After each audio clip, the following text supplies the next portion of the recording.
Hi guys, welcome back to the channel. Today on the Not a Nail Tech series, I'm going to be making a Bridgerton inspired nail. So I'm starting with Primrose and I'm popping down a layer of this for the base, and we're going to make the background look a little bit like worn, old, kind of recycled looking paper.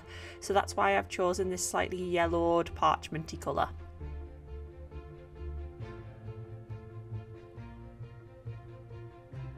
Once that's cured, I'm just going in with the second coat because I want it to be totally opaque before I go in and add all of the texture and dimension as well. So I'm going to go in with a slightly darker shade and just make it look a little bit like it's stained and worn. You know, like you do in school where you put like tea and coffee on paper and it makes it look old. I'm going to do a little bit of that kind of effect.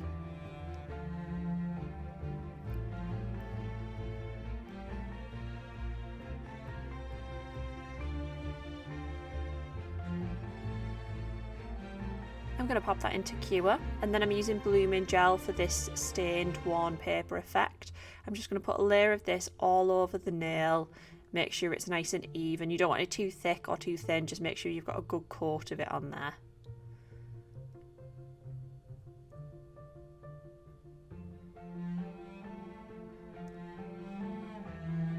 So I'm mixing together some coffee liqueur and top coat, and this is just because I don't want this colour to be too opaque. I want to be able to put it in the blooming gel and it just kind of gives a little bit of a different hue. I don't want it to be totally covering the primrose that we've already put on there.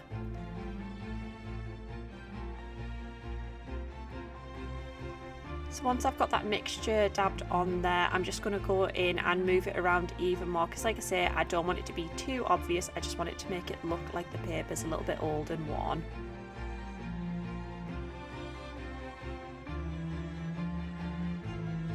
I'm going to pop that into Cure, and then I'm using coffee liqueur again, and I'm just going to use a spoolie, you know, like you'd use for eyebrows or eyelashes, and just dab this on, and this is just going to add some more texture onto there.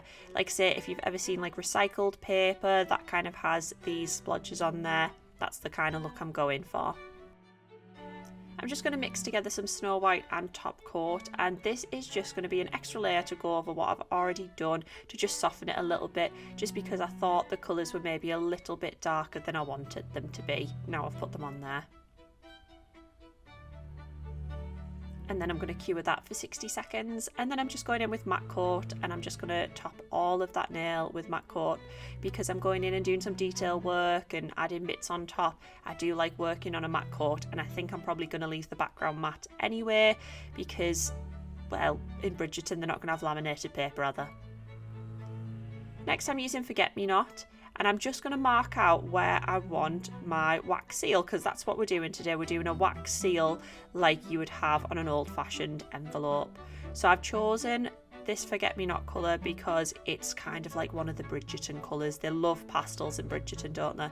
So we're just going with this one, and I'm just doing a rough shape, and then I'm going to go around, and rather than having it perfectly circular, because wax seals very rarely are perfectly circular, I'm just going to smudge the edges out a little bit to give it a little bit more shape. Just like as if the wax is pushed to the side underneath the stamper.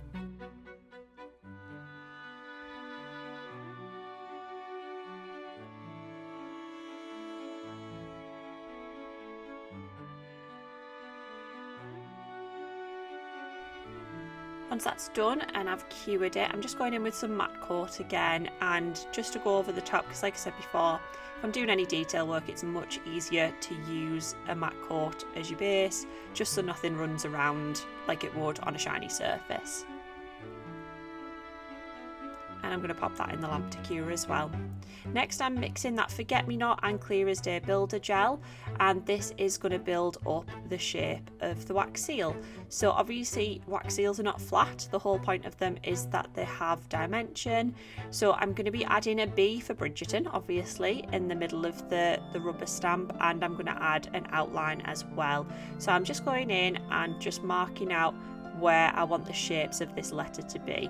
And don't be fooled, although it looks like I've done this perfectly the first go, it definitely took me multiple tries, so don't worry, you can just wipe it off and start again. That's the joy of this kind of nail art, especially using gel polishers. As long as you haven't cured it, if you mess it up you can do it again. So with this letter B, I am going to go in and add a few layers of this just to make it really, really raised like it would be on a letter stamp.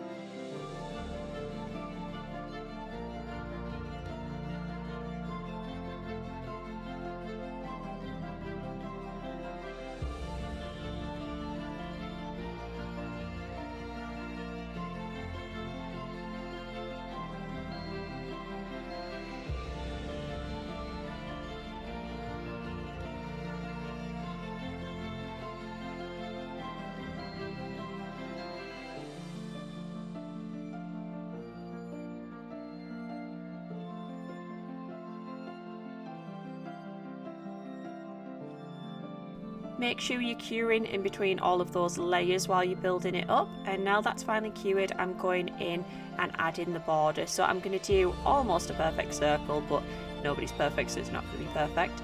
And then just fill in the rest of the outline where it would push and smudge with the stamper. And again, I'm just going to do a couple of layers of this until it's built up to where I'm happy.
It was at this point that I realised I really liked the difference in the matte and the shiny next to each other from the Builder Gel and the Ultra Matte that we've used.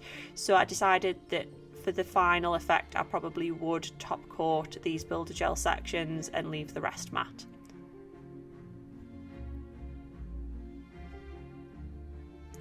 Once that's cured, I'm taking that top coat and literally just going over the Builder Gel sections that I've done, leaving the background matte. I don't want to get any of that on the background because I'll have to go back in with my matte coat.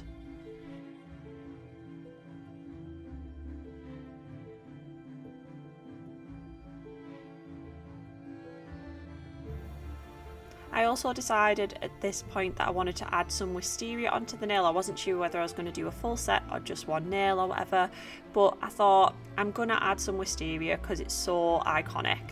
So once this is done, I'm going to cure it, and then I'm using a mix of Evergreen and Snow White just for a slightly lighter version of that green, and I'm just going to mark in where the stems and the leaves of the wisteria are going to go.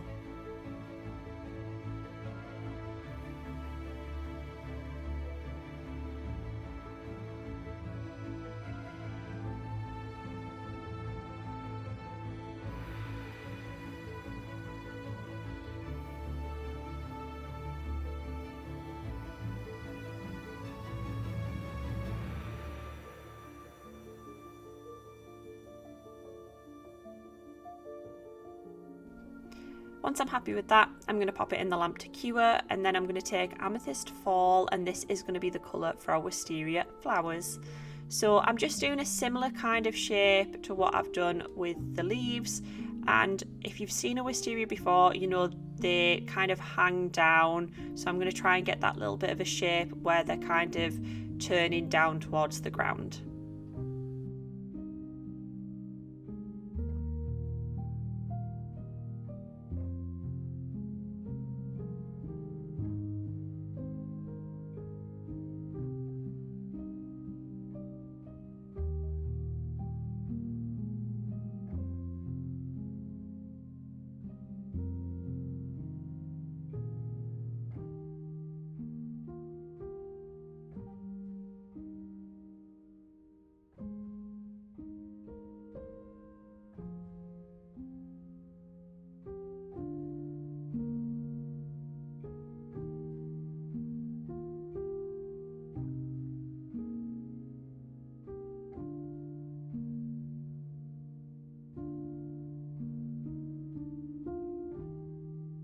Now that's done, I'm going to pop it in the lamp to cure, and then I'm using Snow White, and I'm just going to add in some highlights on both of the flowers and the leaves, and this will just give it a bit of dimension. It'll make it look a little bit painterly as well, because I don't want these to look too realistic, because I really haven't tried to make them look realistic, so I want to give them a bit of style.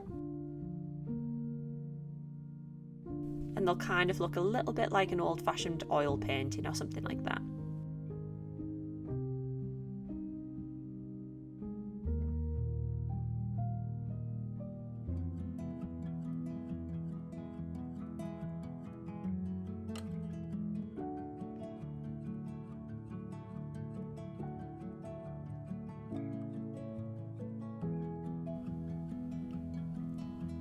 And I'm just going back in with that green mix that I made earlier and just adding on some more leaves, because they're quite a leafy plant, Wisterias, and I'm just going to make them look like they're coming out from behind the flowers.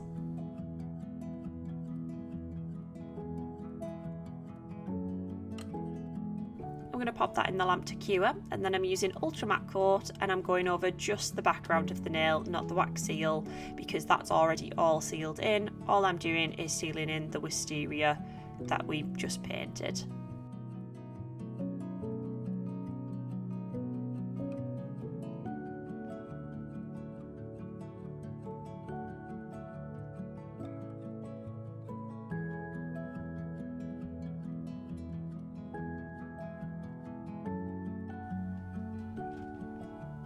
I'm going to pop that in the lamp to cure, and there we have it, guys, our finished Bridgerton inspired nail.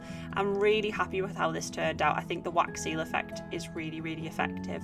Anyway, if you recreate any of the looks that we do on this channel, we would absolutely love to see them, so feel free to tag us. And if you want to see anything in particular, leave us a comment down below. If you want any of the products that we've used today, they'll be linked down below and tagged in the video, and we can't wait to see you next time. Bye guys.